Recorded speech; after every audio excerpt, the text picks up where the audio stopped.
यदा यदा ही धर्मस्य ग्लानिर्भवति भारत। आपने ये श्लोक तो जरूर सुना होगा, राइट? भगवत गीता की ये लाइनें, ये सिर्फ कोई आम शब्द नहीं है, ये पूरे ब्रह्मांड का, इस पूरे यूनिवर्स का सबसे बड़ा प्रॉमिस है, अल्टीमेट कॉस्मिक गारंटी। इसका सीधा सा मतलब ये है कि जब भी दुनिया में केओस यानी अराजकता हद से ज्यादा बढ़ जाएगी और अधर्म का बोलबाला होगा, तब इस सृष्टि का बैलेंस वापस लाने के लिए एक ईश्वरीय शक्ति, एक डिवाइन फोर्स अवतार लेगी। तो चलिए आज हम इसी कॉस्मिक प्रॉमिस की गहराई में उतरते हैं और देखते हैं कि ये सब असल में काम कैसे करता है। दशावतार, धर्म का ब्रह्मांडीय चक्र। आज हम भगवान विष्णु के 10 अवतारों की एक बहुत ही एपिक जर्नी पर चलने वाले हैं। हम जानेंगे कि कैसे विष्णु जी, जो इस पूरी सृष्टि को सस्टेन करते हैं, वो समय समय पर पृथ्वी पर बिल्कुल अलग अलग रूप लेकर आते हैं।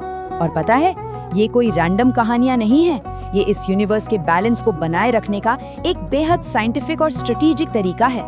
हर बार बुराई का रूप बदलता है तो उसे खत्म करने के लिए अवतार का रूप भी बदलना ही पड़ता है। अब इसे समझने के लिए हमें ब्रह्मा जी के टाइम साइकिल को देखना होगा। ये साइकिल अनंत है और इसे मेनली 4 युगों में बांटा गया है: सतयुग, त्रेता युग, द्वापर युग और हमारा आज का कलयुग। विष्णु जी के जो 10 अवतार है ना, ये इस टाइमलाइन में बिल्कुल परफेक्ट टाइमिंग पर एंट्री लेते हैं। ये टाइमलाइन हमें साफ दिखाती है कि बुराई रातों रात पीक पर नहीं पहुंचती। हर युग के साथ उसका इवोल्यूशन होता है, वो और ज्यादा कॉम्प्लेक्स होती जाती है। धर्म की पुकार। देखिए, दशावतार के पीछे का सबसे बड़ा लॉजिक यही है कि कोई भी अवतार बिना किसी सॉलिड रीजन के नहीं हुआ। ऐसा नहीं था कि बस अवतार लेना था तो ले लिया। हर एक अवतार किसी बहुत ही स्पेसिफिक खतरे या कॉस्मिक इम्बैलेंस को काउंटर करने के लिए एक टारगेटेड रिस्पॉन्स है, बिल्कुल एक प्रिसिजन स्ट्राइक की तरह। और अगर आप इन अवतारों को ध्यान से देखें, मत्स्य, कूर्मा, वराहा और नरसिंह, तो ये सिर्फ भगवान के रूप नहीं है, ये लाइफ के इवोल्यूशन का यानी जीवन के क्रमिक विकास का एक माइंड ब्लोइंग सीक्वेंस है। सोचिए, सबसे पहले एक पूरी तरह से जलीय जीव यानी एक्वेटिक लाइफ, फिर उभयचर या एम्फीबियन जो जल और थल दोनों में रह सके, उसके बाद पूर्ण स्थलीय जीव यानी टेरेस्ट्रियल, और फाइनली आधा नर और आधा पशु। ये कोई इत्तेफाक नहीं है, ये अपने आप में चेतना और जीवन के विकास का एक बहुत बड़ा सीक्रेट खोलता है। सत्ययुग के 4 अवतार। तो चलिए सत्ययुग से शुरू करते हैं। कहने को तो ये समय चक्र का सबसे प्योर, सबसे शांत और पवित्र युग माना जाता है, लेकिन हैरानी की बात देखिए, इसी युग में यूनिवर्स को बचाने के लिए ईश्वर को सबसे ज्यादा यानी पूरे 4 बार विशालकाय रूपों में इंटरफेयर करना पड़ा। इमेजिन कीजिए एक ऐसा भयंकर प्रलय जो पूरी दुनिया को डुबा दे। हुआ ये था कि हाईग्रीव नाम के एक खतरनाक दैत्य ने 4 वेदों को चुरा लिया और उन्हें समंदर की सबसे गहरी अंधेरी जगह में छिपा दिया। पृथ्वी पूरी तरह से पानी में डूबने वाली थी, सब कुछ खत्म होने वाला था। ऐसे में नॉलेज, लाइफ के सीड्स और राजा मनु को बचाने के लिए विष्णु जी ने अपना पहला अवतार लिया, मत्स्य अवतार, एक जायंट विशालकाय मछली का रूप। उन्होंने मनु की नाव को सुरक्षित हिमालय तक पहुंचाया और इस तरह एक नई दुनिया की, नई सृष्टि की नींव रखी। इसके बाद आता है समुद्र मंथन का वो आइकॉनिक इंसिडेंट। एक श्राप की वजह से सारे देवताओं की शक्तियां खत्म हो गई थी। उन्हें वापस पाने का सिर्फ एक ही तरीका था, समुद्र मंथन करके अमृत निकालना। अब इसके लिए मंदार पर्वत को मथनी तो बना लिया गया, लेकिन प्रॉब्लम ये थी कि इतना भारी पर्वत समंदर में डूबने लगा। तब जाकर भगवान विष्णु ने कॉस्मिक कछुए का यानी कूर्म अवतार का रूप लिया। वो सीधे समंदर की गहराइयों में गए और अपनी विशाल पीठ पर उस पूरे के पूरे पर्वत का वजन उठा लिया।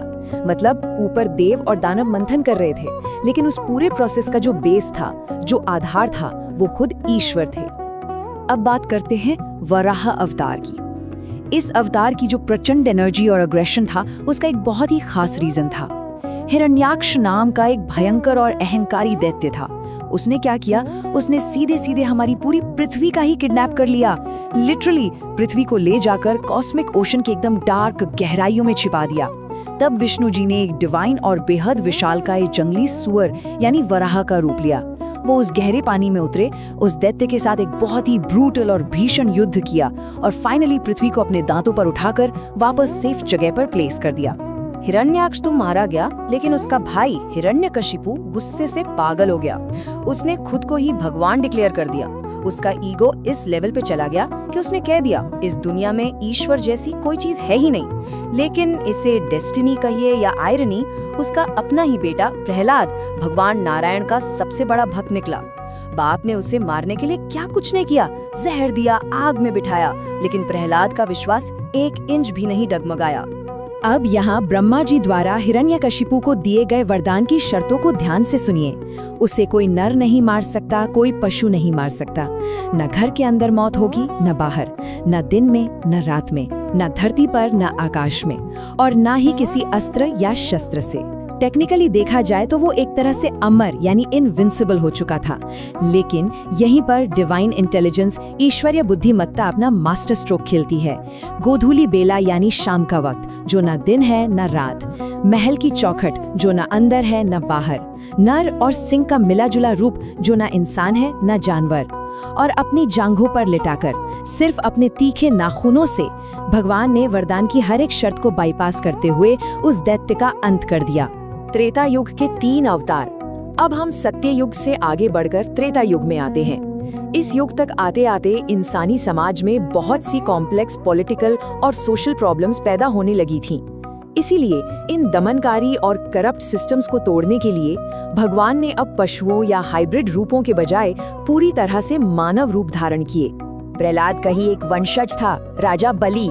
वो इतना पावरफुल हो गया था कि उसने देवताओं को हराकर पूरे स्वर्ग पर कब्जा कर लिया था। बलि ताकतवर तो बहुत था, लेकिन उसमें एक कमाल की क्वालिटी थी, वो बहुत बड़ा दानवीर था। विष्णु जी एक बहुत ही छोटे से ब्राह्मण बालक वामन का रूप लेकर उसके पास गए और दान में सिर्फ 3 कदम जमीन मांगी। बलि हंसते हुए मान गया और फिर वो नन्हा सा वामन बालक अचानक से कॉस्मिक साइज में बड़ा होने लगा। पहले कदम में उन्होंने पूरी पृथ्वी नाप ली, दूसरे में पूरा आकाश। अब तीसरा कदम रखने के लिए कोई जगह बची ही नहीं, तो बलि ने अपना सिर आगे कर दिया और वामन भगवान ने उसे सीधा पाताल लोक भेज दिया। ये जो नंबर 21 है ना, ये भगवान परशुराम के प्रचंड क्रोध का सीधा सीधा पैमाना है। जब पावर के नशे में अंधे होकर क्षत्रिय राजाओं ने आम लोगों और तपस्वी ऋषियों पर अत्याचार करना शुरू कर दिया, तब भगवान परशुराम एक अनस्टॉपेबल योद्धा ऋषि के रूप में प्रकट हुए। उनके हाथ में उनकी वो डिवाइन कुल्हाड़ी यानी परशु था, और उन्होंने 1 या 2 बार नहीं, पूरे 21 बार इस पृथ्वी को उन करप्ट और अत्याचारी शासकों से खाली कर दिया। ये कोई नॉर्मल युद्ध नहीं था, ये पावर के घमंड को जड़ से उखाड़ फेंकने का एक क्लिनिकल ऑपरेशन था। इसी त्रेता युग के सबसे क्रूशियल फेज में एक और नंबर आता है, 14। ये नंबर एक बहुत बड़े ऐतिहासिक स्ट्रगल को दिखाता है, भगवान राम का 14 साल का वनवास। सोचिए, एक राजकुमार जिसे राजा बनना था, वो अगले ही दिन जंगलों की तरफ निकल पड़ता है। ये वनवास सिर्फ एक राजमहल छोड़ने की कहानी नहीं थी, ये दुनिया के सबसे बड़े एपिक्स में से एक की शुरुआत थी, जहां धर्म और सच्चाई को बचाने के लिए सीधे सीधे राक्षसों के सबसे बड़े साम्राज्य से टकराना था। दशरथ नंदन भगवान राम का अवतार सिर्फ रावण जैसे पावरफुल राक्षस राजा को मारने के लिए नहीं हुआ था, बल्कि उन्होंने एक इंसान के रूप में, एक मर्यादा पुरुषोत्तम के रूप में दुनिया को ये दिखाया कि एक आइडियल बेटा, पति और राजा कैसा होना चाहिए। उन्होंने पूरी लाइफ उसूलों पर जीकर दिखाई। उनका स्थापित किया हुआ राम राज्य कोई मिथ नहीं है, बल्कि आज के टाइम में भी वो न्याय, धर्म और गुड गवर्नेंस का अल्टीमेट बेंचमार्क माना जाता है। द्वापर युग, श्री कृष्ण। अब एंट्री होती है द्वापर युग की। ये वो टाइम था जब समाज में डिसीट, छल कपट और डार्क पॉलिटिक्स अपने चरम पर थी। यहाँ सिर्फ फिजिकल स्ट्रेंथ या बाहुबल से काम नहीं चलने वाला था। इस युग को जरूरत थी एक अल्टीमेट मास्टर स्ट्रेटेजिस्ट की। विष्णु जी के 8वें अवतार भगवान कृष्ण, वो सिर्फ एक अवतार नहीं, बल्कि एक डिवाइन स्टेट्समैन और परम रणनीतिकार थे। सोच कर देखिए, उनका जन्म एक डार्क सीक्रेट जेल में हुआ।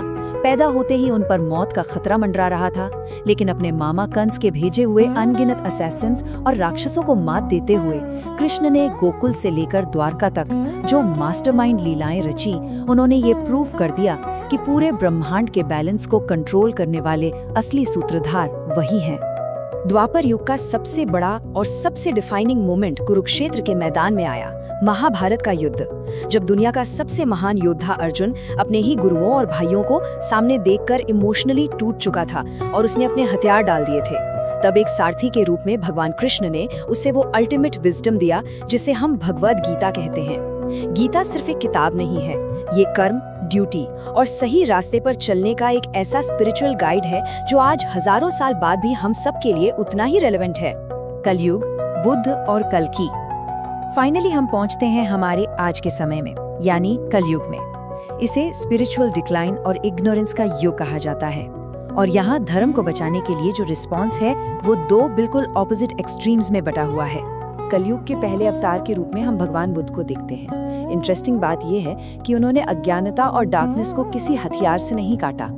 जब समाज में बहुत ज्यादा हिंसा, रिचुअल्स और अंधविश्वास बढ़ गया था, तब उन्होंने एक राजा की लग्जरी लाइफ को छोड़ दिया। उन्होंने एक अलग रास्ता चुना, अपार करुणा, एनलाइटनमेंट और मिडिल पाथ यानी मध्यम मार्ग का। उन्होंने दुनिया को शांति से जीने की एक बिल्कुल नई डायरेक्शन दी। लेकिन अब जरा इस कंट्रास्ट को समझिए। एक तरफ बुद्ध की वो गहरी शांत बुद्धिमत्ता है और दूसरी तरफ है कल्कि का वो प्रलयंकारी अपोकैलिप्टिक क्रोध। ये विरोधाभास बहुत गहरा है। बुद्ध ने बिना कोई अस्त्र उठाए शांति से धर्म को स्थापित करने की कोशिश की, लेकिन हमारी भविष्यवाणियां बताती हैं कि कलयुग के अंतिम चरण में एक बहुत ही भयानक और डिस्ट्रक्टिव अवतार की जरूरत पड़ेगी, क्योंकि जब शांति के उपदेश काम करना बंद कर देते हैं तो समय का चक्र चीजों को बैलेंस करने के लिए एक एक्सट्रीम और उग्र रूप ले ही लेता है। हमारे शास्त्रों की सख्त भविष्यवाणी है कि जब कलयुग में अधर्म, पाप और करप्शन अपनी सारी हदें पार कर जाएगा, तब भगवान विष्णु के 10वें और फाइनल अवतार का उदय होगा, कल्कि। इमेजिन कीजिए वो विजुअल, आसमान में काले घने बादल, बिजली कड़क रही है और वहाँ देवदत्त नाम के एक शानदार सफेद घोड़े पर सवार होकर कल्कि प्रकट होते हैं। उनके हाथ में एक धधकती हुई, चमकती हुई तलवार होगी और उनका एक ही मकसद होगा, कलिराज नाम के उस अंतिम ईवल फोर्स को हमेशा के लिए मिटा देना। और इसमें एक बहुत बड़ा ट्विस्ट ये भी है कि कल्कि इस लास्ट बैटल में अकेले नहीं होंगे, उनके साथ लड़ेंगे चिरंजीवी। ये वो इमॉर्टल या अमर योद्धा हैं जो कई युगों से जिंदा हैं और इसी एंड गेम का वेट कर रहे हैं। भगवान परशुराम, जो खुद एक पिछले अवतार हैं, वो कल्कि को हथियारों की ट्रेनिंग देंगे।